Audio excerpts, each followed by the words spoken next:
Slayers, my name is Shay Charisse. If you're new to my channel, on my channel we do DIYs, we do fashion and decor. If you guys are interested in any of that stuff, just subscribe and look out for videos. I love creating, and if you guys are into that, subscribe.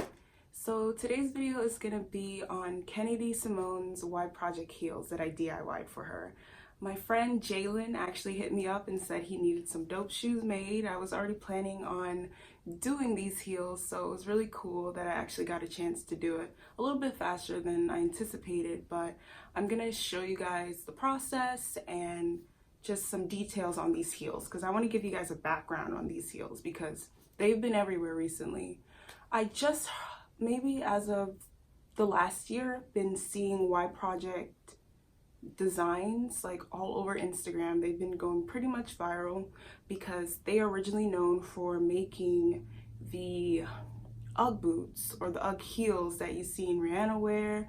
Lots of other celebrities, think Bella Hadid. They've just been really popular, and I don't think there's been DIYs done on it yet. And because of the price tag, I don't think a lot of people have been wearing them. Most recently, Khloe Kardashian has worn them, and I'm gonna insert a clip for you guys so you guys can see how bomb they look on. I've always loved the idea of really baggy fashion, so that's kind of like my speed. So it really intrigued me, and it was such a fun process making these heels. I'm gonna give you guys a step-by-step tutorial, and obviously I'm not the best at crafting, so there are some unfinished edges that you guys will probably see, but I try my best to use an X-Acto knife and any scissors to clean it up, and I'm getting better. So if you guys are interested to see how I pulled this off, keep watching.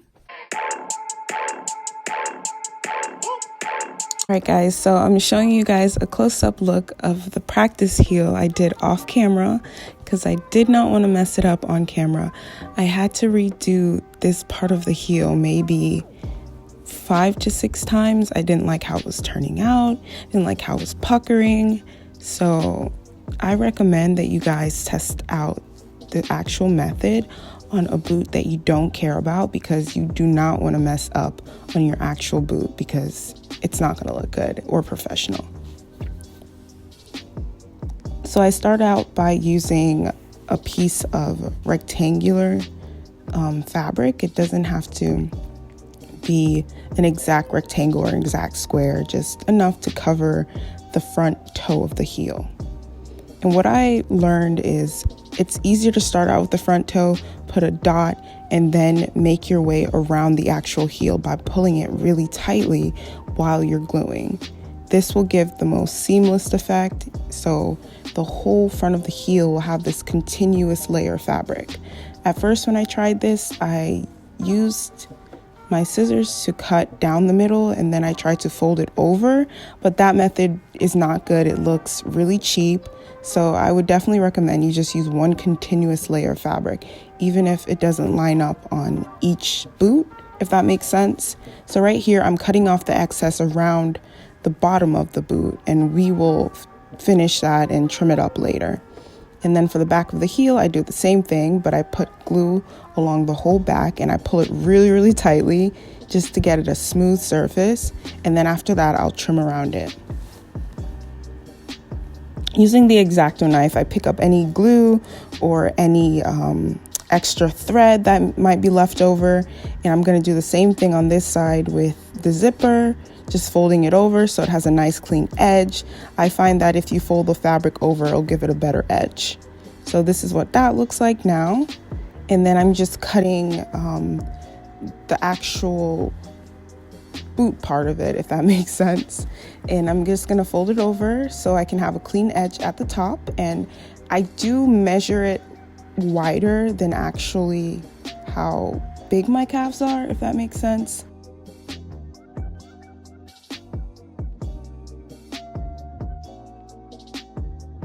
Gluing the front of it, pressing it down just a drop, and then a drop at the other side. And I will fix this part later. This is just a quick template to see how it will hold up. And I'm cutting out a piece of it. So I left myself some room so I can cut it out to adhere the fabric to the actual zipper or around the zipper. And as you guys can see, I'm using the same technique.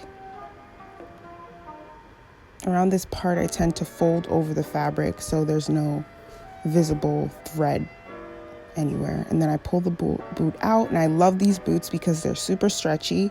So even if you glue the fabric onto it, it's not going to be much tighter. It has a stretch to it, and the looseness of the fabric really helps it to feel comfortable. So here what I'm doing is actually putting a dot at certain areas of the boot and then adhering the fabric to it, but I'm kind of ruching it up. So you do have to play with this. This is what I've learned, is it's not going to look good if you don't bunch it up or ruche it. And then at the top, I'm going to do the same thing, but the edge where I actually sewed is where I am placing the glue to make it look seamless. After that, I take it off, add any finishing touches to the back of the boot. And the back of the boot has this elastic band, which I ended up actually loving. And it just makes it so much more comfortable, and it kind of keeps your boot staying up. So I really love this feature about that. And here I'm just zipping it back up, trying it on. I hope you guys really love these boots. I loved making them for Kennedy. I think she looks so amazing in it. And on Instagram, I'll show you guys more pictures of how she looks in it. And maybe I'll do another DIY for these Y project boots because I just love how dope they are. I was already planning to do that, but let me know in the comments below if you guys want to see that, because this was so much fun to make.